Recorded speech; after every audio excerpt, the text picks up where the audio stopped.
What if I told you that one of America's most respected banks, trusted by millions, was caught red-handed creating fake accounts in their customers' names? Imagine checking your mail one day, only to find a bill for a credit card you never applied for. Sounds unbelievable, right? But this actually happened millions of times. Wells Fargo, a bank that built its reputation on trust, was at the center of one of the most outrageous financial scandals in history. Employees under immense pressure resorted to fraudulent tactics, all to hit impossible sales goals. Today, we're pulling back the curtain on the Wells Fargo fake account scandal, what happened, why it happened, and the devastating impact it had on ordinary people. Wells Fargo is one of the oldest banks in the United States, dating back to the 1850s, known for its stagecoach logo and long history of reliability. It was a symbol of American banking, but behind the shiny marketing campaigns and promises of customer service, a darker story was unfolding. In the early 2000s, Wells Fargo introduced an aggressive sales program called 8 is Great. The idea was simple. Every customer should have at least 8 financial products with the bank: checking accounts, credit cards, savings accounts, loans, and more. It sounded like a harmless business strategy, but in reality, it created a pressure cooker environment for employees. Imagine being told that your job depends on selling multiple products to every single customer, every single day. That's the environment Wells Fargo employees faced. Failure wasn't an option, and for many, the only way to survive was to cheat the system.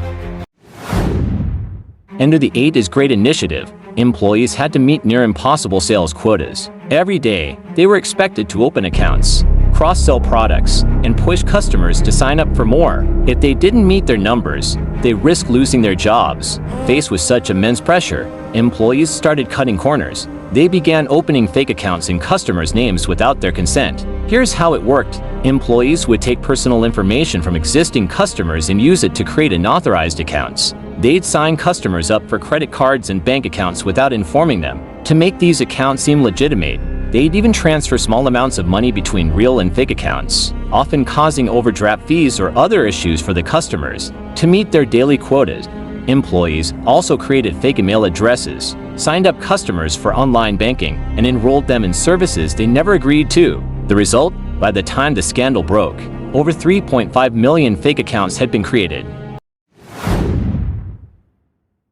The consequences of this fraud were devastating for customers. Imagine waking up one day to find your credit score ruined because of an account you didn't even know existed, or discovering that your hard-earned money was moved without your consent, causing missed payments or overdrafts. For many people, these fake accounts led to real financial damage. Some couldn't qualify for loans because their credit scores were destroyed. Others were hit with unexpected fees that drained their savings. But the fallout wasn't limited to customers. Employees, too, were victims of this toxic culture. Over 5,300 workers were fired for their involvement in the scandal, while some willingly participated in the fraud. Many felt they had no choice. The constant threat of losing their jobs forced them into unethical behavior. The Wells Fargo scandal finally came to light in 2016 when the Consumer Financial Protection Bureau (CFPB) launched an investigation. What they uncovered was staggering: 3.5 million fake accounts created over several years, millions of dollars in fines levied against the bank, a widespread culture of fraud driven by top-down pressure from management. The CEO at the time, John Stumpf, was called to testify before Congress. In a now-famous hearing, he faced tough questions from lawmakers about how this could have happened. Stumpf apologized and stepped down shortly after, but the damage to Wells Fargo's reputation was done. The bank paid over $3 billion in fines and settlements, but no amount of money could undo the harm caused to its customers.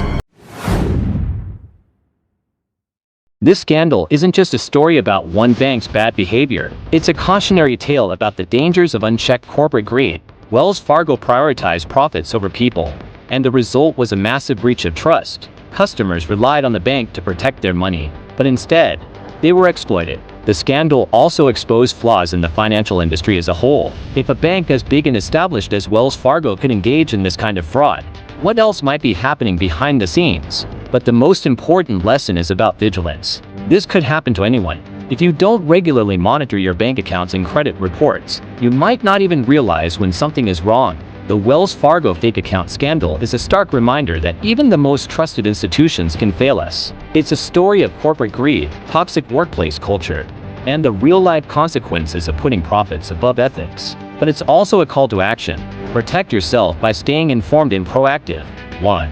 Regularly check your bank statements and credit reports. 2. Question any unfamiliar accounts or charges immediately. 3. Hold corporations accountable when they betray their customers. If this story shocked you, hit the like button and subscribe for more deep dives into the world of financial scandals. Let's shine a light on the darker side of the financial industry because knowledge is power.